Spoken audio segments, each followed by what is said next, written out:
Hello guys, welcome to my channel. This is long distance recipe. Please like and subscribe. Magandang araw mga ka-distance. Ngayon naman po, pupunta naman po tayo ng Philippines Embassy. Mabuhay! Ayan. At anong mga ka-distance, gagamit lang po tayo dito ng public transport, ang bus. Ito po yung pinaka tipid na paraan po para pumunta sa ating embahada. Kung gusto niyo pong malaman at magka-idea, tara let's mga ka-distance, samahan niyo po ako. Yan po, sabihin niyo lang po sa driver na Sabah Al Salem bus stop. I-remind niyo po yung driver ng ibabaw ng Sabah Al Salem. Gamit na rin po tayo dito mga ka-distance ng Google Map para alam natin kung saan na tayo. Yan po mga ka-distance, ang binayaran lang po natin ay 250 pesos lang po yan mga ka-distance.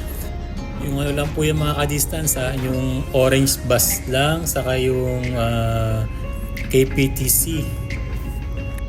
250 pesos lang ang singil nila. Pero pag yung city bus, 350 pesos po yan mga ka-distance. Pag manggagaling po kayo ng Pahil, Manggap, Buhalipa, Mahabula at Pintas, ito yung lugar na dapat nating tandaan. The village, the lake, ayan po.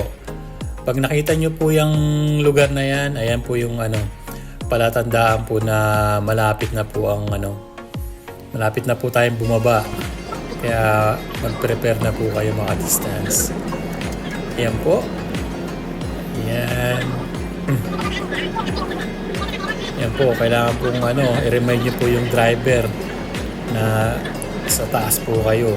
Sabah Al Salem bus stop. Ayan. Lagi lang po kayo umalis na maaga kung magbabas lang po kayo mga ka-distance para hindi po kayo matraffic. At same time, para matapos na rin po kayo ng maaga kung may asikasuhin po kayo sa ating embahada. At yan po mga distance, malapit na po tayong bumaba. Yan po.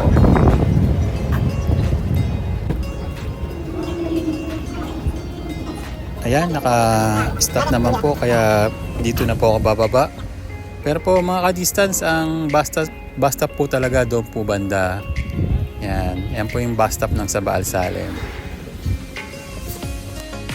Yan. Tawid lang po tayo sa tamang tawiran po.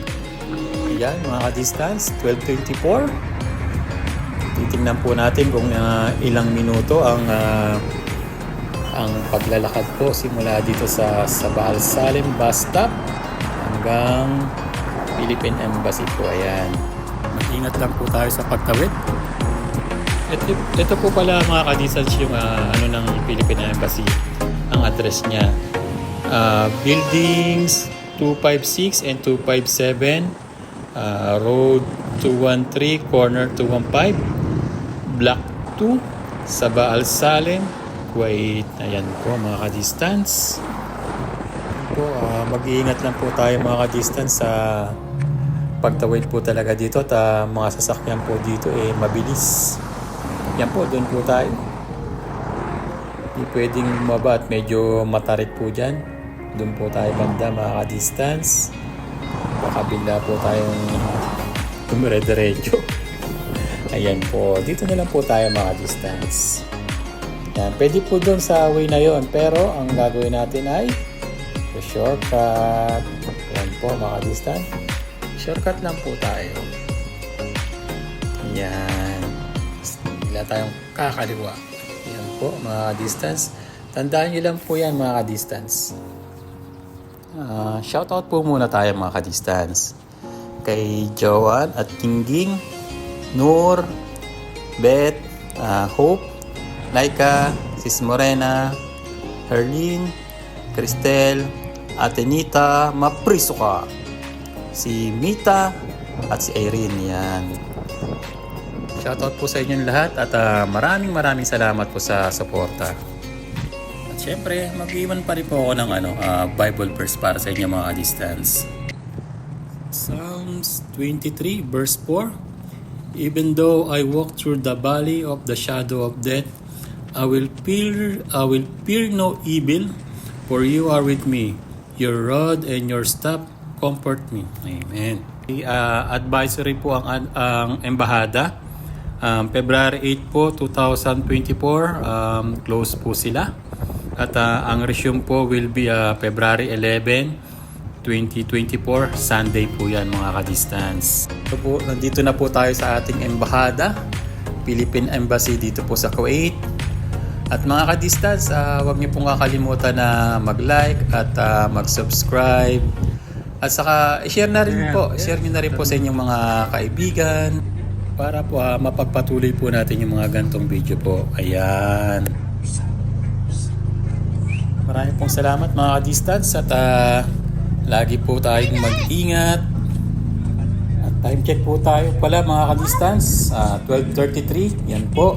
9 minutes po ang ating paglalakad simula sa Baal Salem bus stop hanggang Philippines Embassy. Thanks for watching.